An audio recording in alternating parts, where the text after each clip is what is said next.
Good afternoon, Valeriy Viktorovich. Good afternoon. Good afternoon, dear viewers, audio listeners, and comrades in the studio. Today is July 1st, 2024.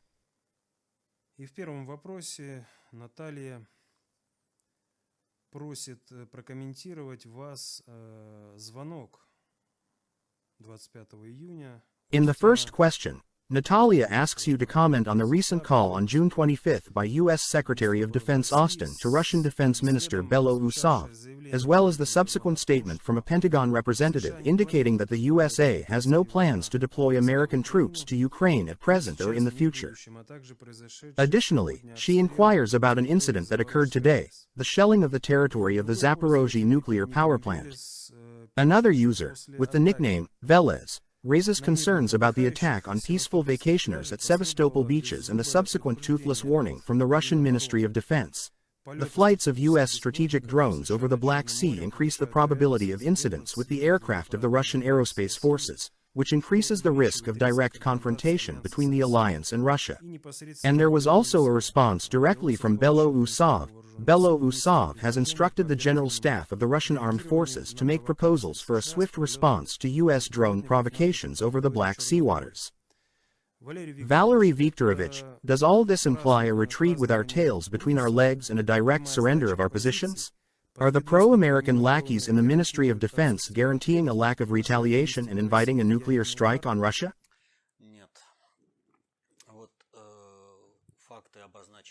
No. The facts stated in the questions are correct, but the interpretation is incorrect.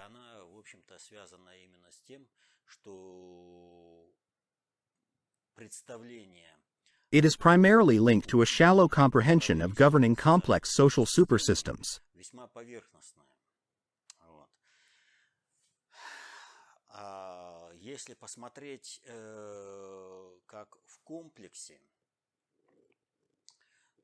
If we look at the situation in complexity, it appears entirely different.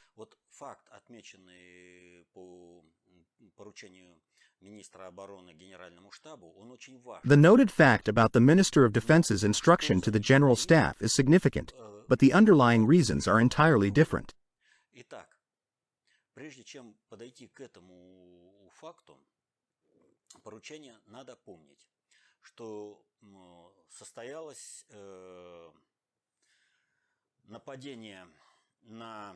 Before delving into the reasons for the fact of the instruction, it is important to recall the attack on the beach in Sevastopol carried out by American ATACMS weapons.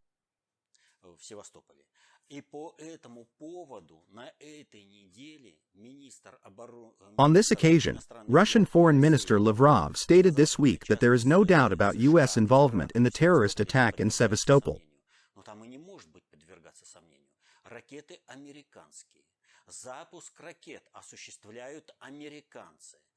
There is no doubt about it, because the missiles are American, launched by Americans, and target acquisition and further control are conducted by the American satellite network, reconnaissance aircraft, and drones. The responsibility lies entirely with the Americans. However, it is not enough to simply say, yes, we know that the Americans did it. Next comes the question, and what will be our response to this act by the Americans?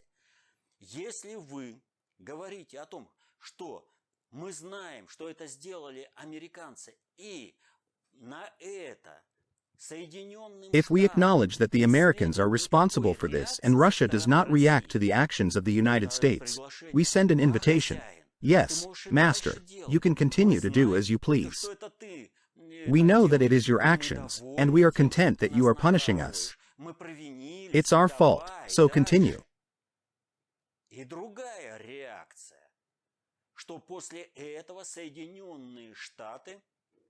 Получают какую-то реакцию от России, которая Соединенным Штатам наносит как минимум репутационный ущерб, а по нормальному, то есть... Another reaction is if Russia reacts in a manner that at least causes reputational damage to the United States or, ideally, creates conditions that prevent the United States from further eliminating our peaceful population. Yes, they are fighting against Russia. However, the United States has historically waged wars primarily against peaceful populations.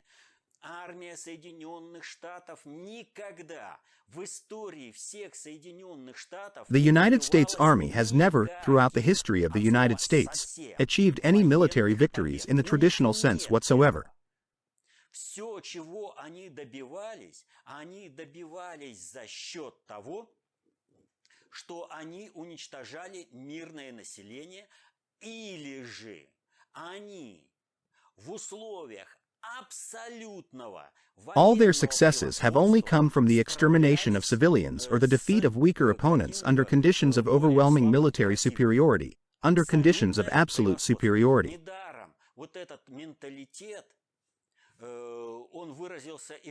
No wonder this mentality is reflected in Star Wars, where the super warriors, Jedis, engage in battle and suddenly reinforcements arrive for their opponents, and they say, it's a standoff. We should retreat since we may not win. It's best to engage in battle only when the enemy is clearly weaker. Let's go.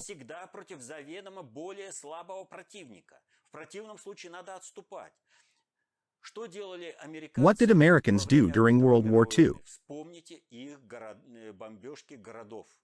They bombed cities, causing suffering to only the civilian population of Germany. How did they fight against Japan during World War II? They resorted to bombing peaceful cities, hoping to break the enemy, but it did not work.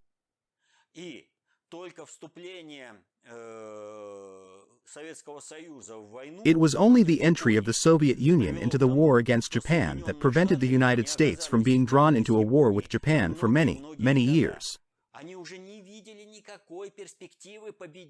The United States had realized it could not defeat Japan alone. They had entered the war with the belief that they could defeat the weaker enemy, but it proved challenging. Therefore, they had been willing to make any concessions to involve the Soviet Union in the war against Japan. The United States had understood that achieving victory would be impossible, despite setting deadlines for their victory within 1, 2, or 3 years.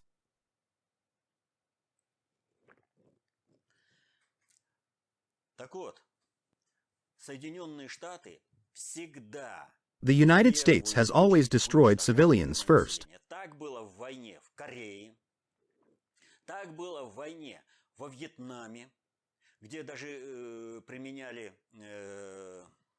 This was the case in the Korean War, and this was the case in the Vietnam War, where they even used toxic substances that still cause mutations in newborn children. The United States hasn't changed a bit. How did they start conquering land from the Indians in America, and how did they destroy them? They gave out blankets infected with smallpox, destroying the tribes first, particularly women and children. They would distract the Indian warriors and, while the warriors were occupied, then attack and murder the women and children. By murdering women and children, they were depriving the entire tribe of a future. It was doomed to eventual extinction. They were willing to wait for this outcome at times. This policy is currently being manifested by the United States in attacks on the civilian population in the Lugansk and Donetsk People's Republics, in the Zaporozhye and Kherson regions, and in our Belgorod, Kursk, Voronezh, and Bryansk regions. They are constantly deliberately striking at civilian objects and the civilian population. This is the United States tactic for waging war.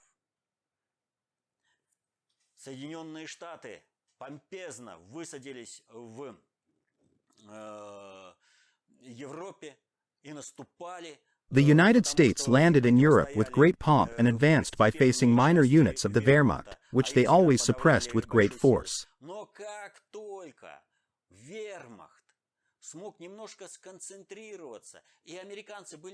However, as soon as the Wehrmacht was able to concentrate its forces and the Americans were deprived of air support, the Volkssturm and Hitler Youth Division struck the Americans and British so hard that they were in distress, prompting Roosevelt and Churchill to cry out, "Help, Stalin, please, otherwise, we will be pushed into the Atlantic Ocean now." These brave warriors can only fight and kill civilians. This is the nature of the American military, as evidenced by their actions in Afghanistan. WikiLeaks, led by Assange, who was recently released from custody, exposed a large amount of material on how Americans conduct warfare, including incidents where they shoot weddings, peaceful civilians, and commit other atrocities, as well as revealing how cowardly they can be in real combat.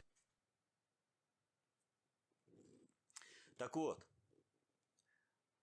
единственным адекватным ответом на то, что мы знаем, вернее, нашей реакцией, адекватной реакцией на то, что мы знаем, что это сделали. The only adequate reaction to the fact that we know the Americans were responsible for striking the Sevastopol beach is to prevent the United States from carrying out such strikes in the future. А это означает, что никаких беспилотников и разведывательных самолетов в акватории Черного моря. This implies that there should be no drones or reconnaissance aircraft in the Black Sea water area whatsoever. И вот Остин ни с того ни с сего позвонил. Out of the blue, Austin called Belousov. The Secretary of Defense of the United States called the Minister of Defense of Russia. What is the reason? У нас тут произошел такой определенный ажиотаж. Значит, что 24 числа в Черном море некая неприятность произошла. We have experienced a certain agitation here because on June 24th, in the Black Sea, some trouble occurred with a United States drone, which allegedly prompted Austin to call Belousov. Я не знаю, было там что-то, не было там что-то, но возникает вопрос. I am unsure if something actually occurred there or not, but the question arises, if we did indeed hit the Americans on their tail, why was this not publicly reported? I emphasize, if that is the case. А если об этом не сообщено публично, то это демонстрирует желание высших управленческих кругов. If this incident was not publicly reported, it shows the willingness of senior government circles in Russia, including in the Ministry of Defense and the General Staff, to conceal the damage done to the United States image. They are already silent about the Houthis and the damage to the aircraft carrier Dwight Eisenhower. It seems to be swept under the rug. However, in this case, it is Russia, and Russia should respond adequately to the aggression of the United States, to the killing of our civilians, including children on the beach. The strike was deliberately carried out against the beach. If all those missiles had reached the target, what would have been on the beaches? То есть здесь абсолютная забота о том, что в мире все знали. Американцы нанесли удар по пляжу. В России убили мирных людей. Therefore, there is an absolute care here that everyone in the world should know that the Americans attacked a beach in Russia, killing and injuring civilians, and Russia accepted it without even a hint of dissatisfaction with the actions of the master.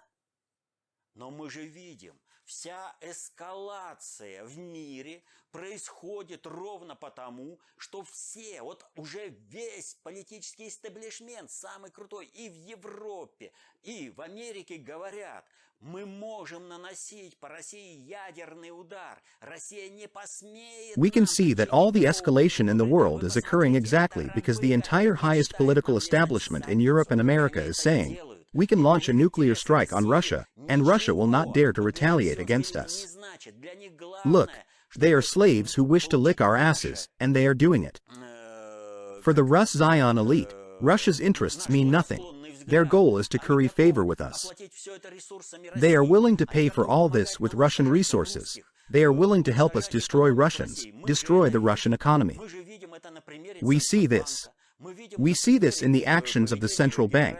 We see this in the behavior of the general staff. They talk about it openly.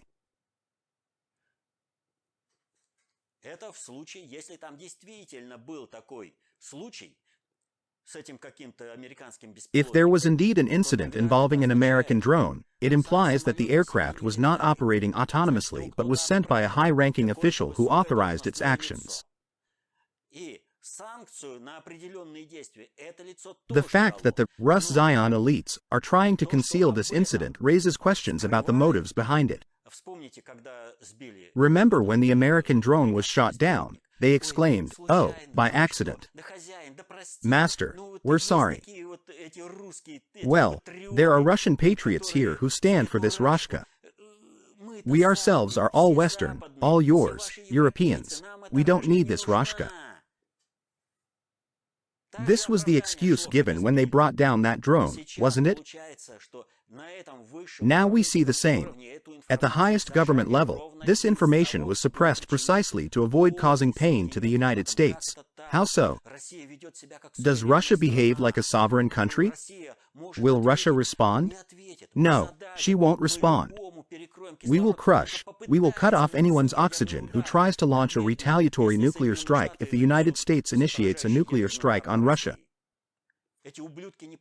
These bastards fail to comprehend that they too will perish in the nuclear inferno, yet their eagerness to gain favor with the Americans outweighs this realization. In the case of no downing of an American drone occurring, this misinformation was deliberately spread to somehow reassure the patriotic public, who are resentful and asking, why don't we react? Why can those drones fly freely and direct missiles without any interference, destroying civilians and damaging our objects? They are even hitting military objects. What authority do they have to do this? They act as the world police, imposing their will on us.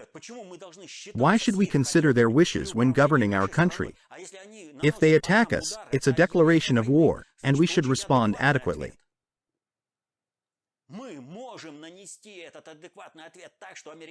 We can respond in such a way that the Americans will eat it and crawl away without sparking a third world nuclear war.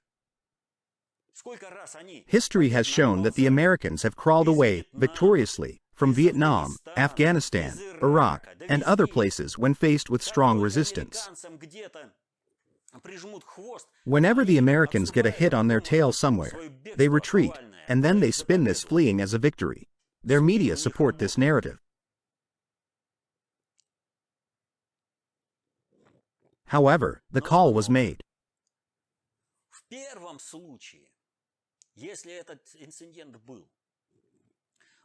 In the event that this incident did indeed take place, the purpose of the call is to address the issue and prevent similar incidents from happening in the future.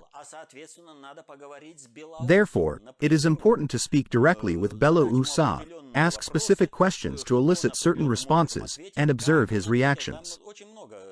There are numerous questions that could have been asked. If the incident did not occur, the call was still necessary. It was important to assess the new Minister of Defense and how he would defend Russia. What if he is up to something? Naturally, no one will give away such plans, but the Minister of Defense's way of communicating will mean a lot. Let me remind you that at a certain stage during the special military operation for demilitarization and denazification, Austin contacted Shoigu in a similar manner, and Shoigu put this brazen person in his place.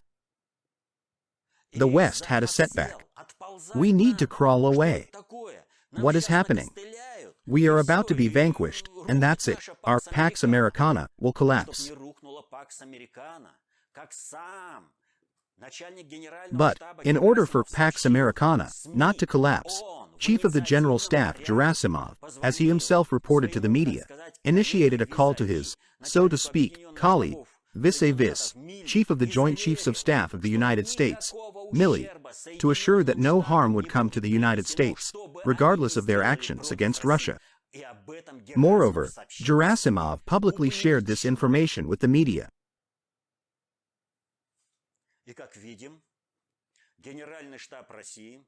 And, as we can see, the General Staff of the Russian Armed Forces strictly adheres to this reassurance. It does not cause any damage to the United States. We are constantly fed lies that some Nova Poshta is delivering military supplies to the front in mail trucks, and therefore it is impossible to inflict any damage on the enemy's rear groupings in Ukraine. But this week, once again, Russian frontline reconnaissance officers found a Ukrainian military echelon unloading site near the line of combat contact and destroyed it. The military supplies are being delivered in echelons.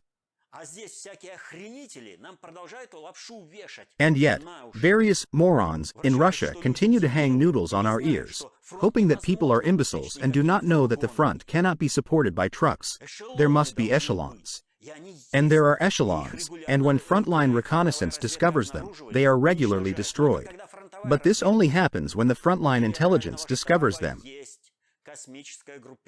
The General Staff has a space group. The General Staff has aviation reconnaissance. Our reconnaissance planes thoroughly scan the entire territory of Ukraine, capturing neighboring countries in Eastern Europe, making everything completely visible. Why isn't this information being brought to the front lines?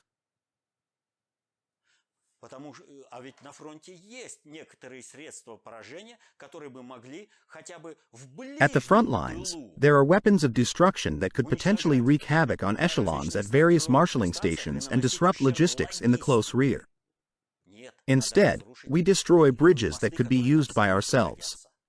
They will be blown up by Ukro-Nazis during the retreat anyway. But, by disrupting their logistics in the rear, we could have forced them to retreat rather than continue fighting on these front lines. Instead, we let them fight so that the killing of the Russian people could continue, so that the Ukrainian population could be eliminated, and so that there are no specialists left. When we will be looking for railway workers, they have perished on the front because the so-called territorial centers for conscription are mobilizing people en masse. When we will be looking for plumbers, there won't be any available. There will be no teachers at the universities. There won't be anyone left. All are being grabbed and sent to the front. The population is being decimated to leave behind a wild field and to leave Russia with no one. Moreover, it is the loyal to Russia population that is being decimated, leaving all the Banderian scum safe and sound.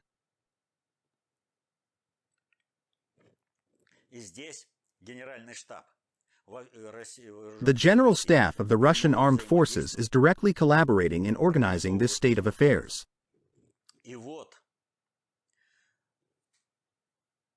Министерство обороны делает заявление, согласно которому Генеральному штабу предписано выработать план. Now, the Ministry of Defense has issued a statement directing the General Staff to develop proposals for a rapid response to the flights of foreign reconnaissance aircraft and drones.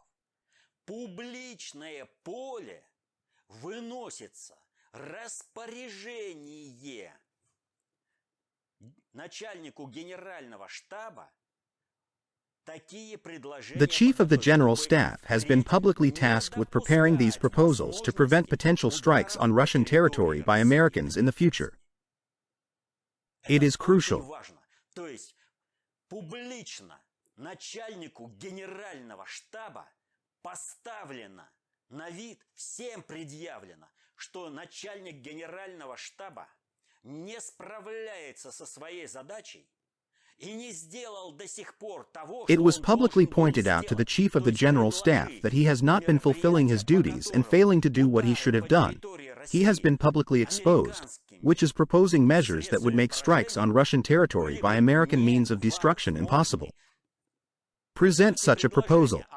The Ministry of Foreign Affairs may also be involved where necessary, and political decisions may be made at the legislative or presidential level where necessary. But there must be something.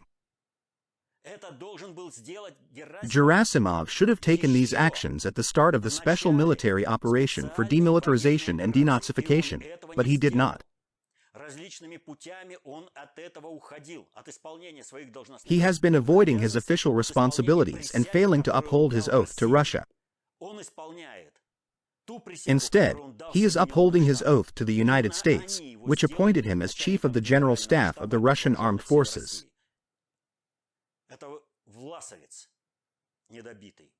This is a Vlasovite, unfinished, and this fact has been directly pointed out to him.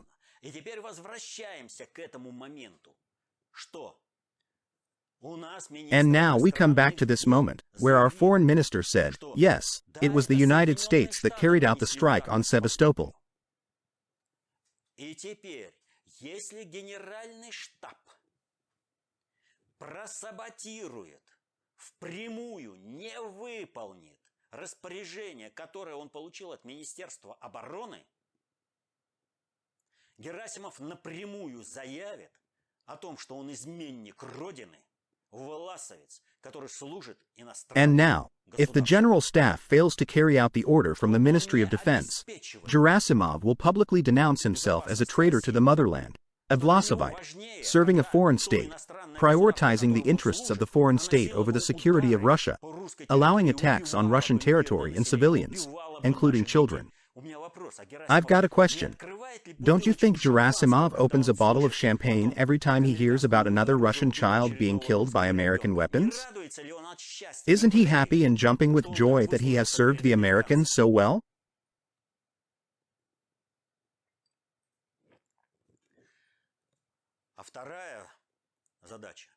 The second task is to prevent the if scenario from occurring or any potential sabotage by him. We want this issue to be resolved and the very possibility of the United States continuing to strike Russia to be finally eliminated. Drones should not fly over the Black Sea, and reconnaissance aircraft from the United States or other NATO countries should not be present there. They simply should not be there. There are numerous examples of how this can be achieved. The Americans have demonstrated this in the past, with Yugoslavia and Libya, declaring, "Listen up everyone, and no-fly zone is in effect, and it will be your problem if you violate it." This statement was issued by our Ministry of Defense, and you have read it. Продолжение полетов этой авиации ведет к тому, что увеличивает риск прямой конфронтации альянса НАТО, имеется в виду, с Российской Федерацией, и что ответственность. The continued flights of Western aircraft increase the risk of direct confrontation between the alliance, referring to NATO, and the Russian Federation. The responsibility for this lies with the United States and NATO countries. We have made our position clear. The implementation of this decision now rests solely with our General Staff. So, the conversation occurred. А на следующий день американский самолет-разведчик в сопровождении 4 истребителей нагло. The following day, an American reconnaissance plane, accompanied by 4 fighters, boldly entered the airspace over the Black Sea. All right, it had not even been a day yet, so it was hard to say at the time whether the Americans decided to ignore the words of the Ministry of Defense or not, whether the U.S. had a planned flight or something else. However, the next day, the Pentagon announced that the United States will continue to fly in international waters where the laws allow, meaning wherever the United States chooses to fly, as it always does. The laws refer to American law, as demonstrated by the situation with Assange, indicating that American jurisdiction extends worldwide. Whatever the Americans desire becomes law for everyone. And we have a question. What will follow? The measure of bloodiness in upcoming events hinges on the actions taken. Если Генеральный штаб выполнит свою прямую обязанность, if the General Staff carries out its direct duty and eliminates any possibility of reconnaissance planes or unmanned aircraft from the United States and other NATO countries flying in the Black Sea area, then there will be significantly less bloodiness. That's it. A political stance was properly proclaimed, and it aligns with precedents demonstrated by the United States towards Yugoslavia in 1999 and Libya in 2011, among others. The next step is military action. any drone must be taken down as soon as it appears. If a reconnaissance plane from any NATO country, whether it be the United States, France, Sweden, or any other, enters the area, it must be shot down. The responsibility lies with those countries. The political decision has been made.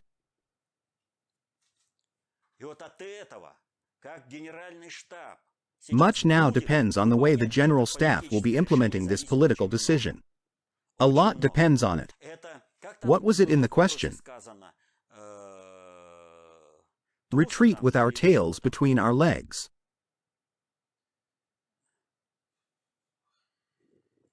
Now, this is not a retreat with our tails between our legs. Does this response imply a retreat with our tails between our legs and a direct surrender of our positions? No. This response does not imply a retreat with our tails between our legs and a direct surrender of our positions.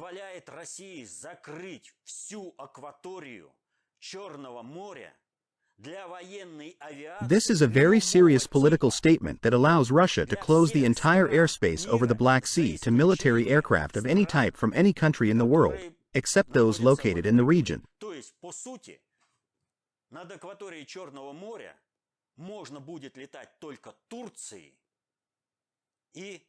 Essentially, only Turkey and Romania should have permission to fly over the Black Sea and no one else whatsoever. I don't take Bulgaria into account at all. Any attempts to circumvent this by using an American drone launching from, say, Incirlik Air Base will not succeed, will simply not succeed. We have to shoot it down. The Ministry of Defense and the highest political leadership of Russia, represented by the Gosudar of Russia, have taken all necessary steps and pointed out to Gerasimov what he should do.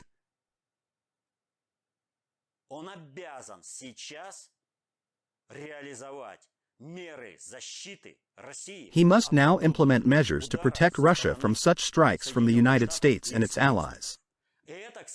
This, by the way, will help end the conflict in Ukraine and reduce the measure of bloodiness there as well. The reason is simple. If these countries get hit in the teeth, even if it's just drones being shot down, they will realize that they should not meddle in Ukraine, otherwise they risk facing consequences from Russia. Why are they getting involved in the war in the first place?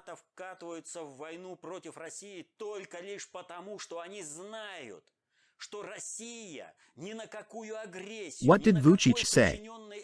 NATO countries are only engaging in war with Russia because they believe the Russian elite will not respond to any aggression or damage inflicted by NATO countries on the Russian people, economy, or state.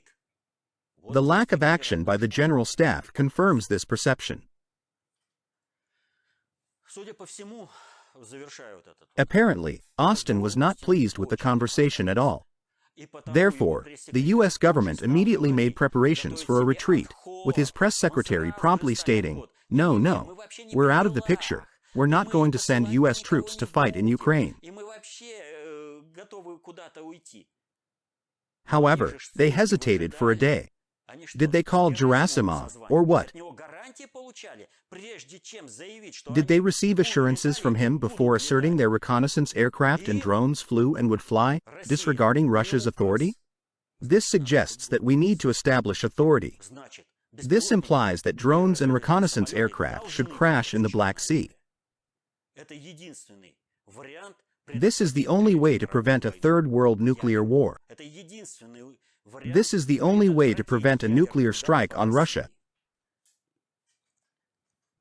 And, as we see, Gerasimov is trying hard to ensure that a full-scale nuclear all-defeating strike is inflicted on Russia.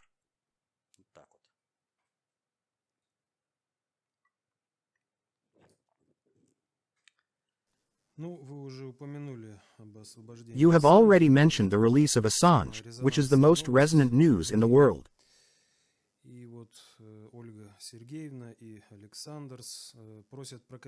Now Olga Sergeyevna and Alexanders ask you to comment on the recent release of Julian Assange.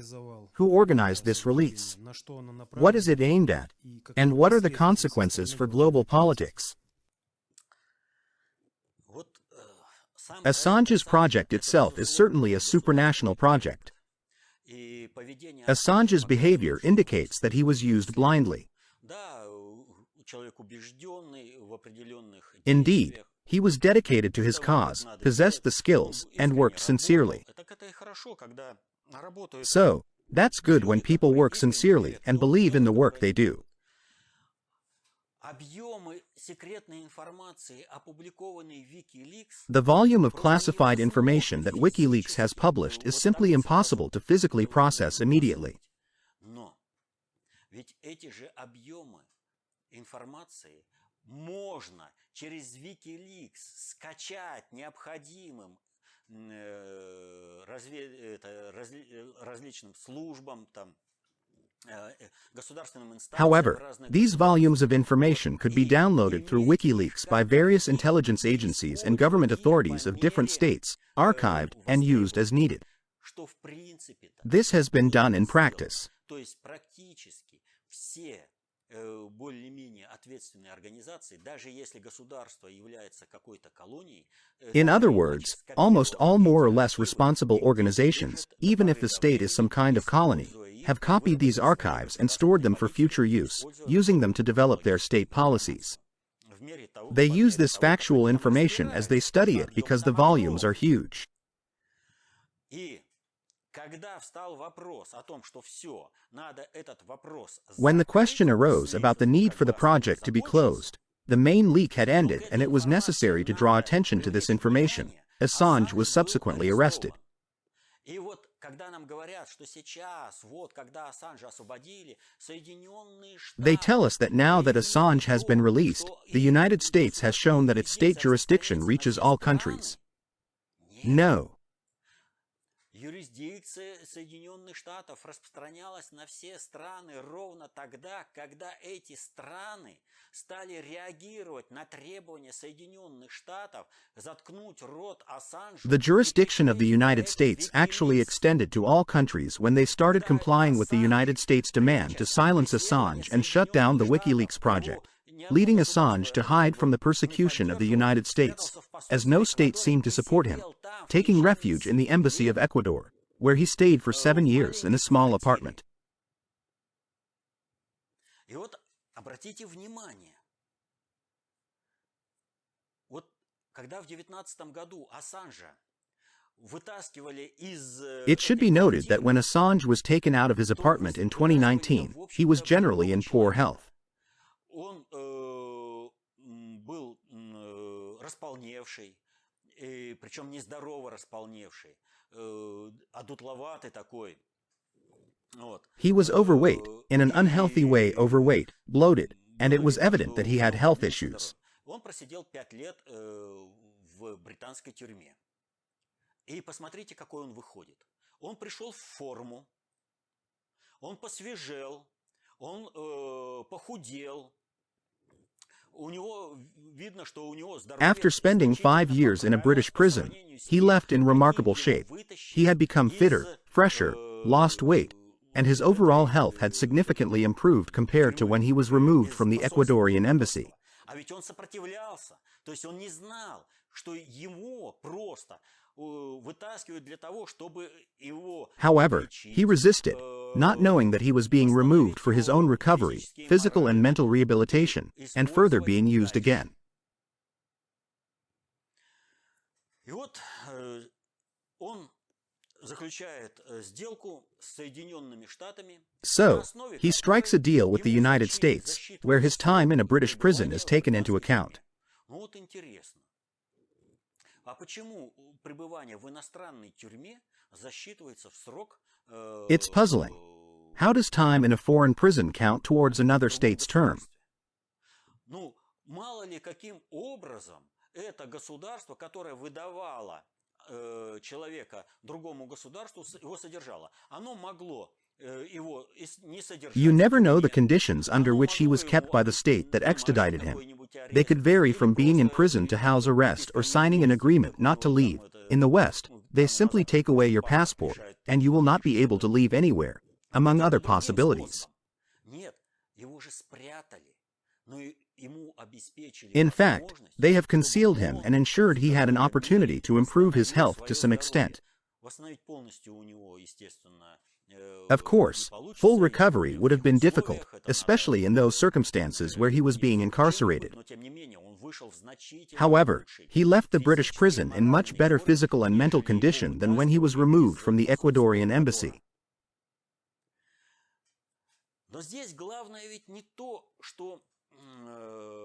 The main point here is not Assange's identity or the nature of the project. What is important is that supranational governance is behind this project. И вот юрисдикции Соединенных Штатов не хватило для Ассанжа для того, чтобы, когда он находился в британской тюрьме, Moreover, while Assange was in a British prison or the Ecuadorian embassy, the United States jurisdiction was insufficient to shut down the WikiLeaks company and erase it from the information domain. Someone may ask, how is that possible? It's quite simple. How, for instance, was it possible with Russia? Take YouTube. Government resources were taken down, the president's resources were taken down, among other resources. In other words, any online resource can be removed without difficulty. It can be done quickly. And then, okay, Assange. What about the WikiLeaks employees who collaborated with him? Что Соединенные Штаты про них забыли и не смогли организовать чего-либо такого, либо ареста. Did the United States overlook them and fail to arrange for their arrest and extradition to the United States, or could it simply not eliminate them? Hillary Clinton has created a large backyard cemetery in the United States with people who have died in unusual circumstances. For example, someone who didn't know how to swim has drowned in a bathtub, and others who were unfamiliar with electrical appliances have been electrocuted while using a TV or other electrical devices, among many other instances. In the case of Boeing, whistleblowers who provided information to the court have met mysterious deaths. One recent case involved a suicide with 2 bullets found in the person's head. Well done indeed. 2 control shots in the head, just to be sure. That's some impressive shooting proficiency right there. То есть, по сути, это показывает, что со всеми издержками по Ассанжу. In essence, this indicates that all the history surrounding Assange's arrest was factually a marketing campaign for a specific purpose. The question that arises is, what was done? What kind of deal did the United States strike with Assange? Сделка, по которой был удален весь архив, компрометирующий демократическую партию. It was a deal in which the entire archive containing compromising information on the Democratic Party of the United States was erased, the same party that Biden is representing in the current election against Trump. И говорят, ну все, вот все рухнуло. The narrative goes, everything has crumbled. What now? The archive is gone. There's no other source of it. WikiLeaks has wiped it clean. А я напомню, что все спецслужбы мира, так или иначе, ответственные за осуществление безопасности своего государства. Let me remind you that all intelligence agencies worldwide, directly or indirectly responsible for their state security, have long ago downloaded and stored all this information, every bit of it. Not just intelligence agencies, but other interested authorities as well. Everything that was published on WikiLeaks is already on various electronic devices in different countries. There's a wealth of this information. И вот здесь-то начинается самое печальное для той же самой демократической партии Соединенных Штатов и страновой элиты США вообще.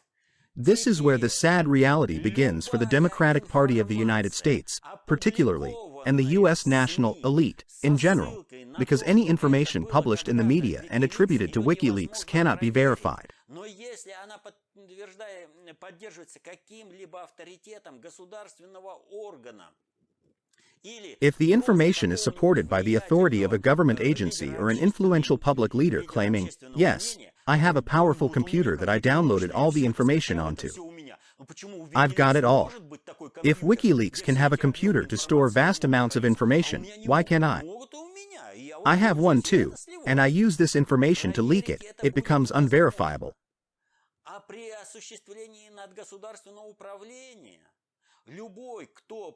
But, in the process of exercising supranational governance, attempts by state actors to take action will be deactivated. They will not succeed as they lack the necessary resources.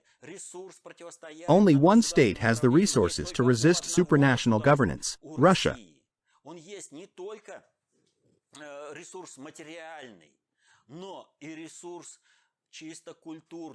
She has not only material resources but also a unique cultural resource in the form of the Russian state system, expressed in Russian culture. This is why efforts are being made to destroy the Russian people. Recently, there was a scandal involving Pyakin. He said, well, do something to stop the state policy of genocide against the Russian people. He also referred to the State Duma as the state fool. Many deputies were offended by this. How can he say that? Did he really call us names? No, he did not call them names, so there is no need to lie or confuse the matter because he was actually criticizing the system.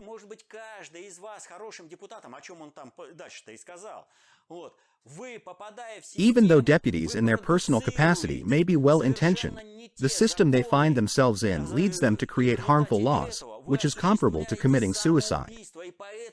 This is why he referred to them as the state fool.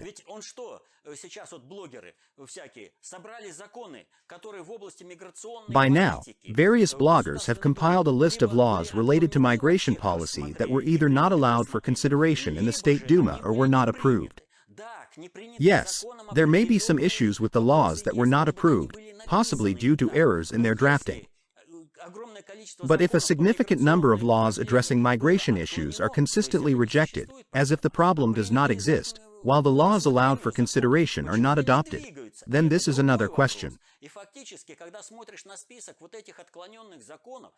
When examining the list of these rejected laws, it becomes apparent that the State Duma is effectively engaging in a form of genocide against the Russian population by promoting the policy of replacing Russian people with foreign populations. This action is deliberate. But, by doing this, the State Duma is ultimately destroying itself. This is why Pyakin referred to them as the state's fools. What are you doing, fools? You are destroying yourselves. By destroying your country and your people, you are destroying yourselves. How will you escape from the sinking ship? What future awaits your children? That's what his point was. But we have digressed a bit.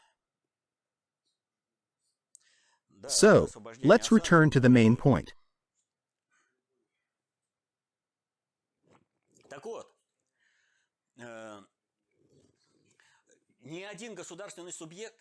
No state actor has the ability to challenge supranational governance or even simply the United States. Russia has this ability, as evidenced by her political actions. Even China, which seems to be the world's second superpower, must behave carefully. Without Russia, this second superpower is nothing, a fact that China is keenly aware of. Therefore, at this level, supranational governance will address this issue. If any blogger somewhere raises objections like, "This is not in WikiLeaks, it's falsified," here is the real document. I downloaded it. I know. They will either be eliminated in the worst-case scenario, slip on a banana peel, hit something, and die, or simply go unnoticed in the best case.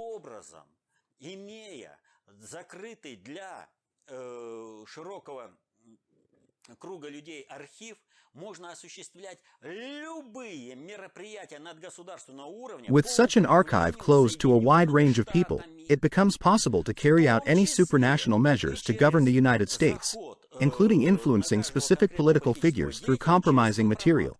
Hello, obtained from WikiLeaks. Is it a problem to provide incriminating evidence? Do you think the State Department and Federal Bureau of Investigations don't have this compromising material, or what? Here it is. Either we release this information to the public, or you do as you are told. This is what was done.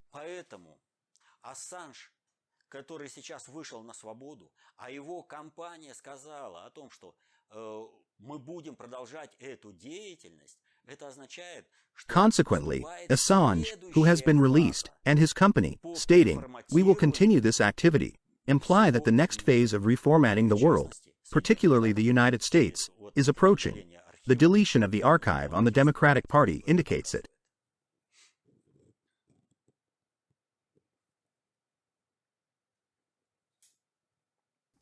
Ну и другая, тоже резонансная новость в мире. Well, another significant news story that you are asked to comment on is the long-awaited debate between Trump and Biden. В частности, Велес спрашивает дебаты между Трампом и Байденом. In particular, Velez asks, as you mentioned, Valeriy Viktorovich, deepfake technology was expected to be used during these debates, involving the substitution of images and voices. You said that Trump would have to agree to this deception first. Please share your thoughts on the debate that occurred and how it might impact the domestic political crisis in the United States. I did not state that deepfake technology would definitely be used.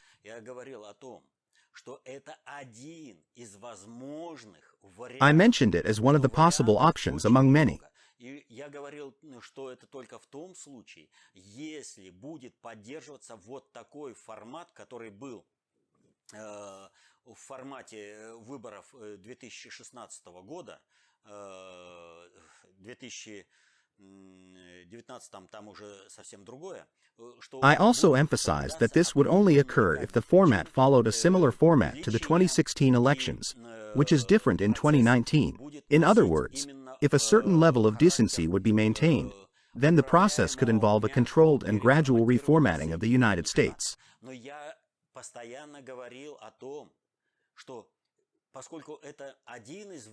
However, I reiterated that there are numerous other potential options to consider. Особенно в последней, что мы же не знаем, почему вдруг ни с того ни с сего команда Байдена стала его подставлять. То, значит, посадит его так, чтобы ему было некомфортно со светом. Lately, I have emphasized that we don't know why Biden's team has suddenly been setting him up in various ways, such as seating him uncomfortably under bright lights or ensuring he is not taken off stage unnoticed. И это же много еще таких вот вариантов. То есть команда Байдена подставляла. This suggests that Biden's team has been setting up Biden even before the debate. Вопрос о самих дебатах, он состоял в том, если на них идет. The question was raised about the debate. Would Biden attend it at all, given that he might not live to that time? Everybody understood perfectly that Biden would need medical assistance to perform, as his body has worn out.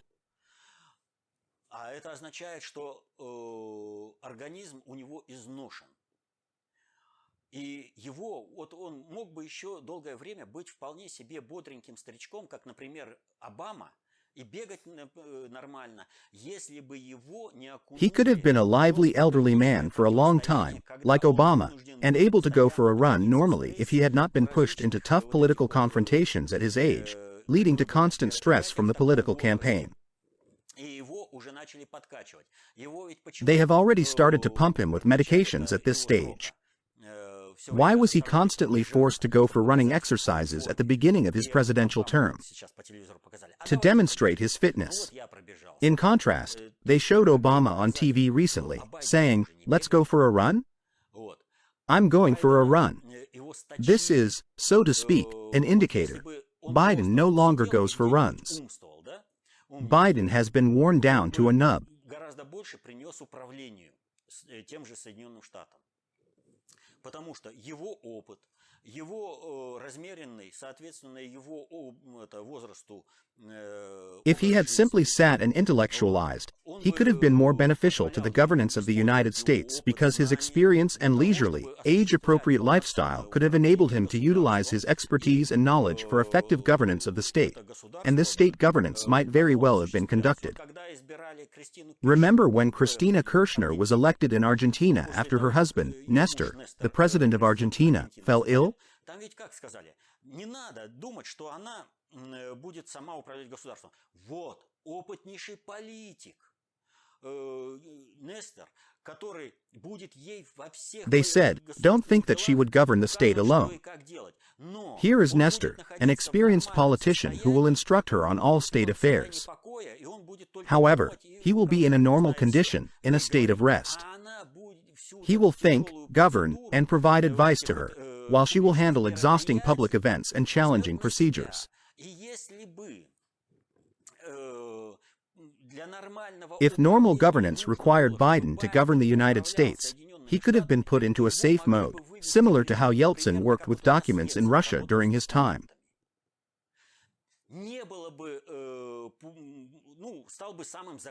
If he had become the most secretive president of the United States, meaning, to the press, no one would have known. He would have constantly given instructions, he would have constantly issued orders, and would not have to participate in public events. Then Biden wouldn't have to take half the year off for rest because he would be closed off to the press, working with documents instead of relaxing on a beach somewhere. However, even during his rest, they used to set him up, showing people that he was weak. The debates further demonstrated his weakness. But who arranged for Biden to participate in the debate? Trump agreed to the usual procedure of a fall debate.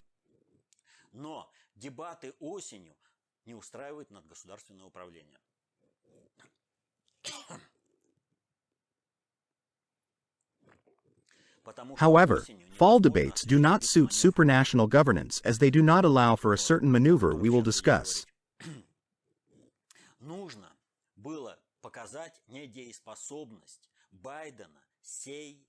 It was necessary to showcase Biden's incapacity now and activate him in a specific way.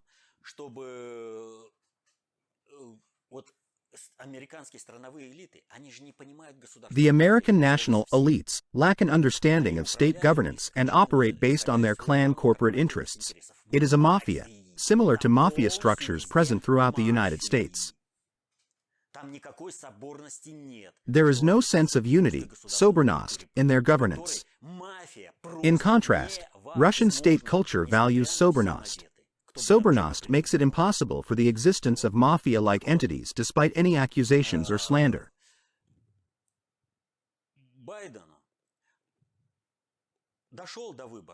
So Biden made it to the debate. Good. But who's to say he'll survive this debate? His tendency to fall into a stupor is worrying. After the debate, he was taken to a rally. What for?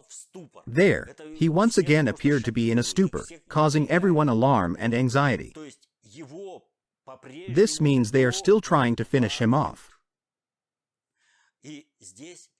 The situation here is simply elementary.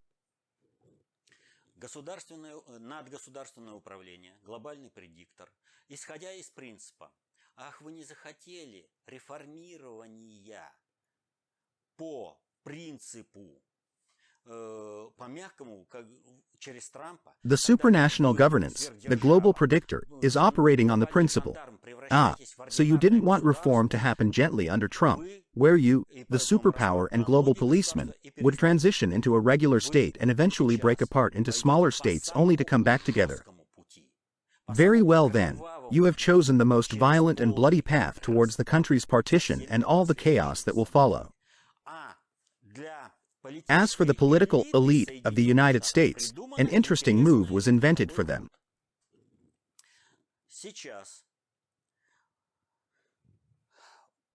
What did Biden repeatedly say throughout his term? He is the only president who referred to his administration as the Biden-Harris administration, giving prominence to the vice president. Harris was initially being groomed to step in for Biden, but this was a personnel error. As Stalin once said to Comrade Polikarpov, "I have no other writers for you," indicating that there were no other options. For the same reason she was chosen.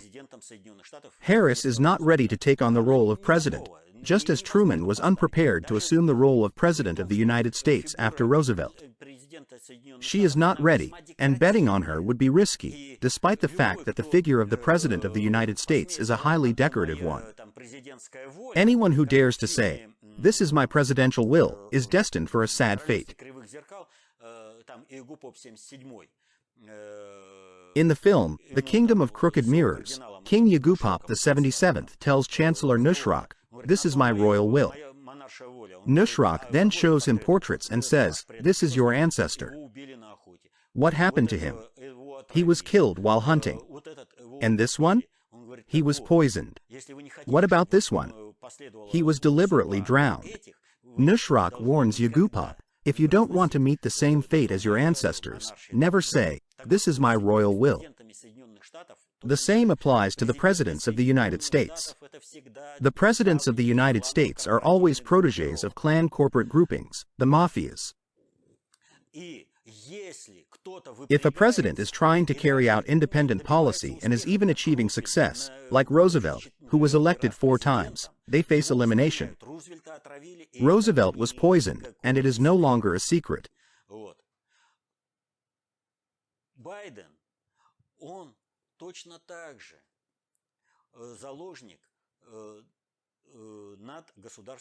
Biden is the same hostage of supranational governance, rather than the mafia's hostage, whatever they might think.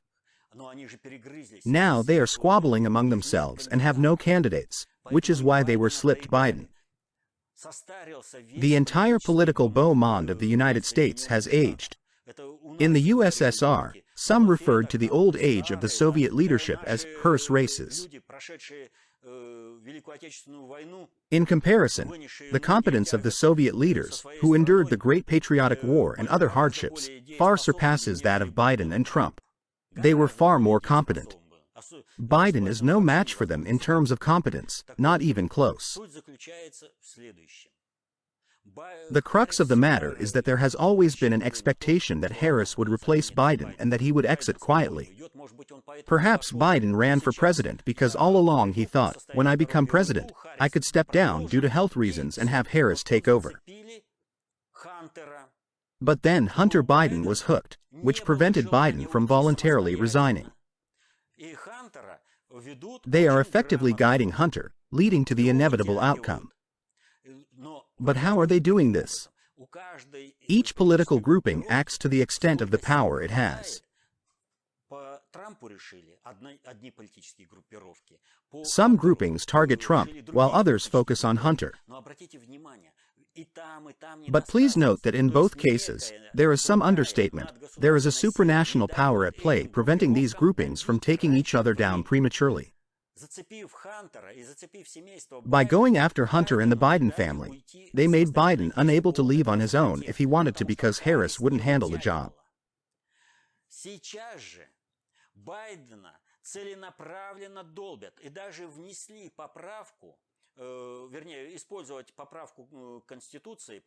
Biden is now being pressured purposefully, and they even decided to declare him unfit using a constitutional amendment so that Harris can become president and appoint her own vice president.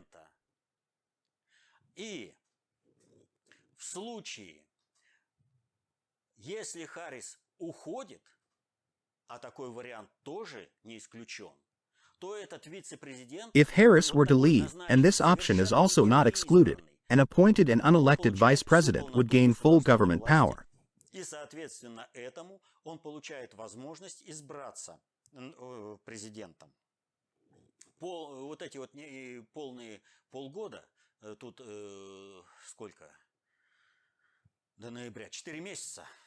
Accordingly, he receives the opportunity to be elected president.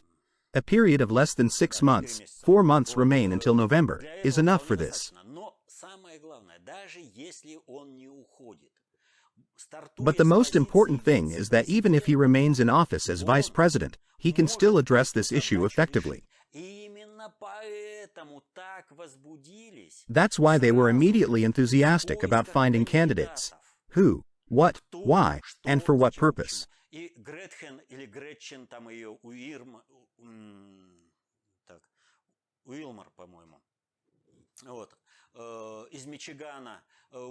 They quickly brought up Gretchen Whitmer from Michigan and were suggesting others.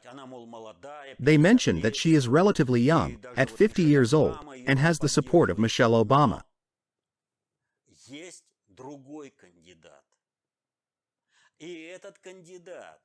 But there is one specific candidate who has passed the examination in China. We discussed it on the Question and Answer program. This candidate is Gavin Newsom, the governor of California.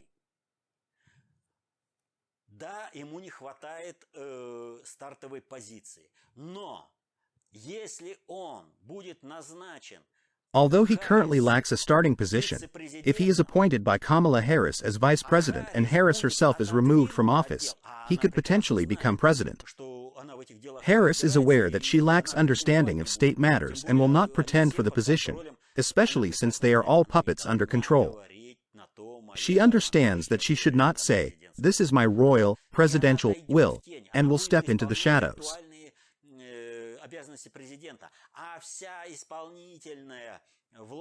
She will be fulfilling ceremonial duties while Gavin Newsom holds executive power.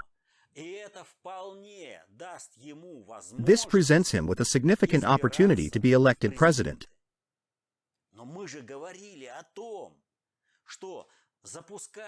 You may be wondering why we previously discussed how supranational governance was preparing the United States for a worst-case scenario by activating the Biden option, and now I am mentioning the contemplation of Gavin Newsom's candidacy by them to address reformatting issues more gently. But that's exactly the point. The process will be violent.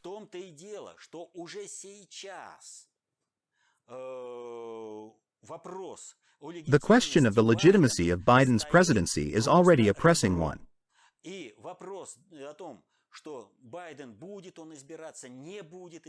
question of whether Biden will run again remains unresolved, with the possibility of him quickly reaching the required physical condition or, if he does not reach the required physical condition, being assisted in a manner similar to how they assisted Roosevelt.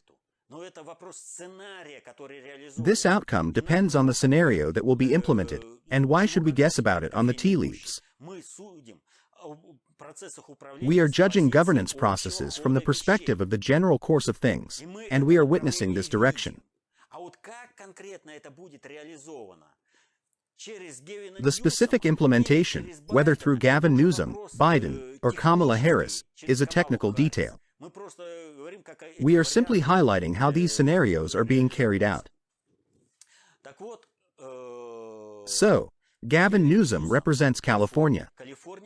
With California passing laws against Florida and Texas, the division in the country is already evident.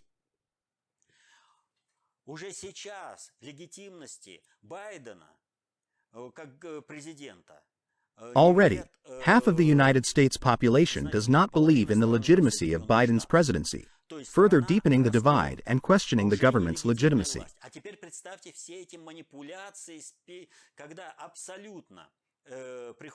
The potential scenario of an illegitimate vice president like Gavin Newsom coming into power would only exacerbate this division. This division in the country is being prepared, as evidenced by the release of 2 films about the Civil War.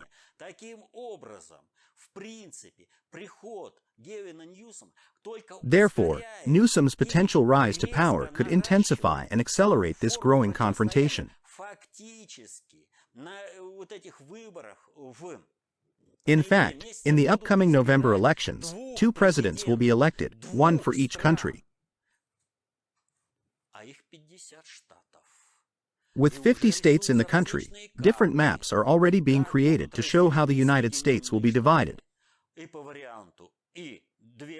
One option is 2 states within the territory of the United States, and another option has a significantly higher number of states.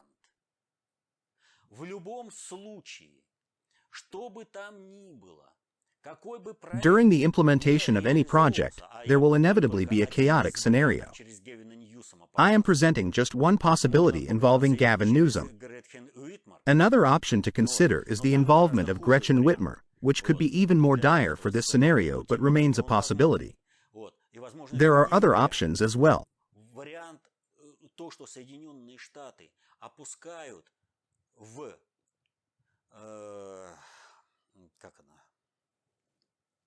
В расчленение страны в гражданскую войну, это никаких сомнений нет. Иначе бы вот Байдена в таком варианте не выводили. It is evident that the United States is being pushed towards division and civil unrest because otherwise, they wouldn't have brought Biden in his current state to the debate in June. Потому что им нужно решить вопрос полной дискредитации власти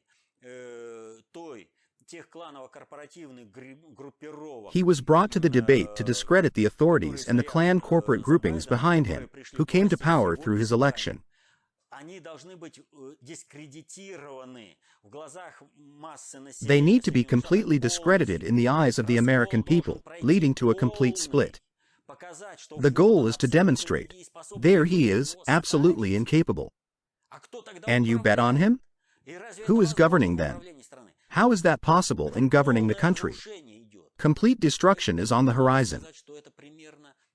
Тот сценарий, который был использован для того, чтобы разрушить Советский Союз. Все эти легенды. It must be acknowledged that the current scenario bears similarities to the events that led to the downfall of the Soviet Union, with legends like hearse races and the portrayal of leaders like Leonid Ilyich Brezhnev.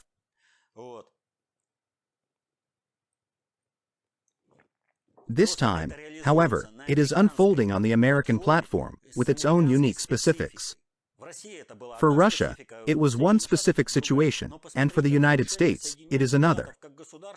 But look, the pattern of dismantling a state is being replicated in the United States, following the blueprint applied in the Soviet Union.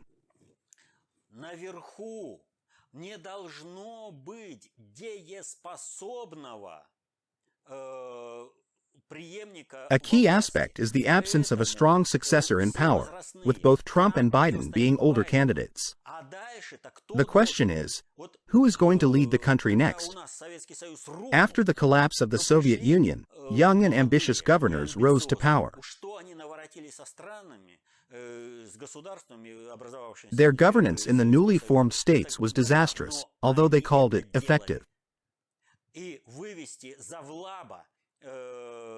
Или редактора журнала «Коммунист» Гайдара в главы правительства, это задача посложнее, нежели сделать из губернатора Соединенных. However, appointing Gaidar, the editor of the magazine, Communist, as the head of government was a more challenging task than making the governor of California the president of some part of the United States that will be formed into a new state. This task is being carried out in the United States.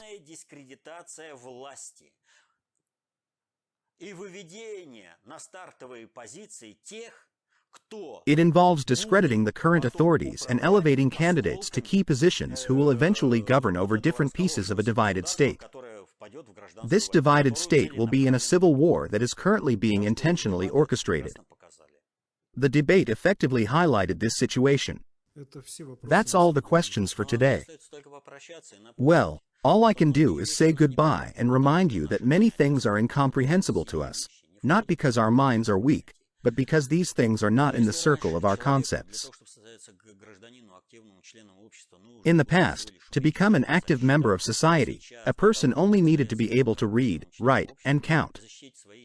Now, to be an active member of society and protect one's interests in this turbulent sea of events, one needs to understand how complex social supersystems are governed. Каждый на своем месте, занимаясь обыденной деятельностью, сможете работать на интересы государства. By knowing this, each of you, in your respective roles, can work for the state's interests, stabilize it, and ensure a bright future for yourself and your children. To achieve this, you must become conceptually powerful, and for that, you need knowledge. Knowledge about the governance of complex social supersystems is only found in one source: the works of the internal predictor of the USSR.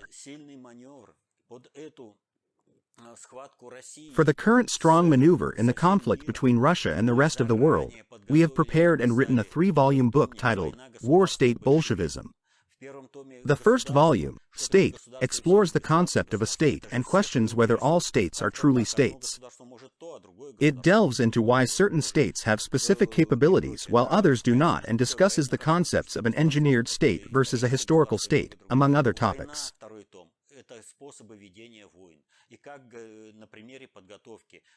The second volume, War, examines different methods of warfare.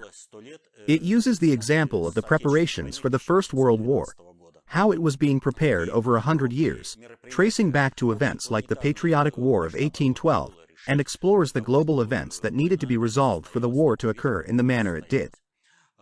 The third volume, Bolshevism, focuses on the unique Russian cultural phenomenon of Bolshevism, which historically played a crucial role in saving Russia. It emphasizes that Bolshevism, not mafias or fascism, was the force that saved Russia. Fascism has always sought to destroy Russia. And now, as they engage in these activities with the Ilyin Center, it is clearly an attempt to destroy Russia and its cultural identity. Ilyin himself acknowledged in 1948 that fascism cannot take root in Russia unless Russian culture is altered. For the past 30 years, they have been actively working to change Russian culture in order to impose fascism. However, their efforts have not succeeded in implanting fascism. This is why the fascists in power are enraged, as they betray the country and expose it to attacks from the Western coalition, hoping to seize power and subjugate the Russian people through oppression.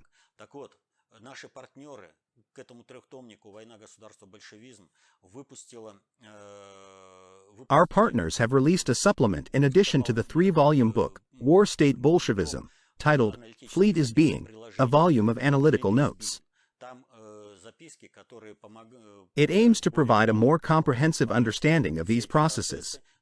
However, it can also be used independently.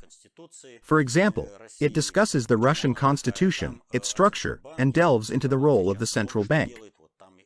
The central bank is currently engaged in various activities, and the supplement addresses other related issues as well. Our partners have also released an additional volume to the first and second editions of the 3-volume series. We are preparing a third edition, but the materials that will be included in the third edition have been published in a separate volume. This separate volume to the 3-volume, War State Bolshevism, can also be used as a standalone publication. There are also independent works included that can be read separately. In addition to the 3-volume book, War State Bolshevism, we have published the work, State Symbols and State Sovereignty, which discusses how one can determine the nature of a state, its capabilities, powers, and overall potential by examining its flag and state symbols. Эта книга продается в Озоне, но в Озоне она продается странно. Они, имея в наличии эти книги на складе, очень как бы мелкими партиями пускают. This book is available for purchase on Ozon. However, it is being sold in limited quantities and not in all regions of the country. We are working to address this issue. Ozon has assured us that they will resolve this matter, either by resuming full-scale sales or finding an alternative solution. In the meantime, those interested can either wait for sales to resume in their region on Ozon or purchase the book directly from the publishing house.